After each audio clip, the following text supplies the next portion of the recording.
Nick Fletcher to move the motion.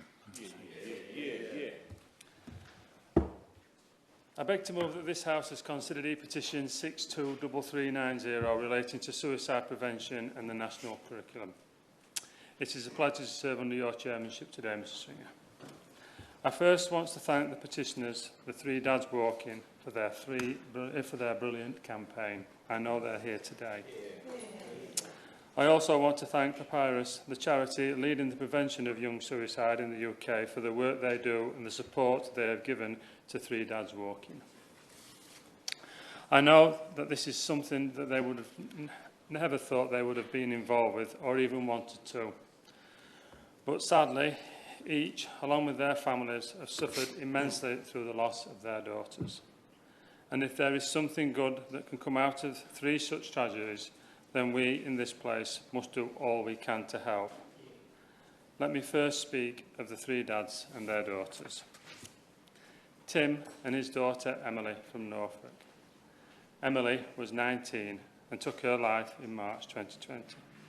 Emily was the life and soul of every room, meeting and party, a free spirit and a talented artist. Emily had struggled for some time and the late diagnosis of autism had not helped. She couldn't cope with life under lockdown and attempted to take her life. She sadly died 5 days later. Andy and his daughter Sophie from Cumbria. Sophie took her life just before Christmas in 2018. She was 29. Sophie was an open, happy young lady with a wide circle of friends who brought a smile and sense of fun to everyone she met. No one had an inkling Sophie was feeling suicidal. Everyone said she seemed like normal Sophie. If she had felt able to share emotions, everyone would have helped, but sadly, she didn't. Mike and his daughter Beth from South Manchester. Beth was 17 and died in March 2020. Beth was a leader, including being the head girl at her primary school. She was outgoing, independent, and an artist with a record contract. Not one single person saw this coming, her dad Mike says. If only she had known about the many charities, maybe she would still be alive. 3 tragic stories, 3 brave dads. 3 brave dads who came together to set off on walks to raise over £1 million for Papyrus and their Hope Link UK helpline and tech service, who are providing much needed support for our young people. But what is more important is they have raised the awareness of a subject that is sadly affecting so many families across the country. I am very fortunate to be able to stand and lead debates in this place, and I hope many are watching. When leading these debates, I like not only to ask the government what the petitioners have requested, which I will come on to, but I like also to use my time to speak directly to the public. Hopefully, I can pass on the information that I have learnt in my research and in my position as a Member of Parliament.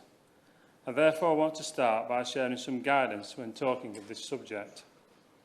The first message is we never say commit when we're speaking of suicide. This is an out-of-date term for people taking their own lives, and one we should refrain from using. People do not commit a crime when they take their own life. They are obviously in a place of deep unhappiness, and their memory should not be tarnished by poor language. They took their own life or have died by suicide. Let us all try and remember that today. There are many great charities working hard to end suicide. As well as Papyrus, there is the Samaritans, James's Place, Mind, Calm, Mates in Mind, Baton of Hope, and many others who do such great work in this field. We should, in this place, pay tribute to them all.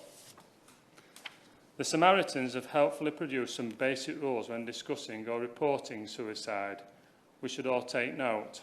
These include: we should not report the method or sensationalise this act. We should not refer to a site or a location. And we should avoid excessive amount of coverage and/or speculation in the media or on social media. These are really helpful tips that may just prevent someone taking their own life. I would recommend the information on their website and also their excellent Small Talk Saves Lives campaign. Let me now look at what Andy, Tim and Mike, Papyrus and the 160,000 people who signed their petition are asking for. This is to ensure suicide and self-harm awareness is included in the national curriculum, specifically in the relationship, sex and health education curriculum, and that it should be age appropriate. Obviously, our three dads have a specific interest here because they have suffered their individual tragic loss. But their main reason is to help other families and young people and stop the single biggest killer of our young people. Oh.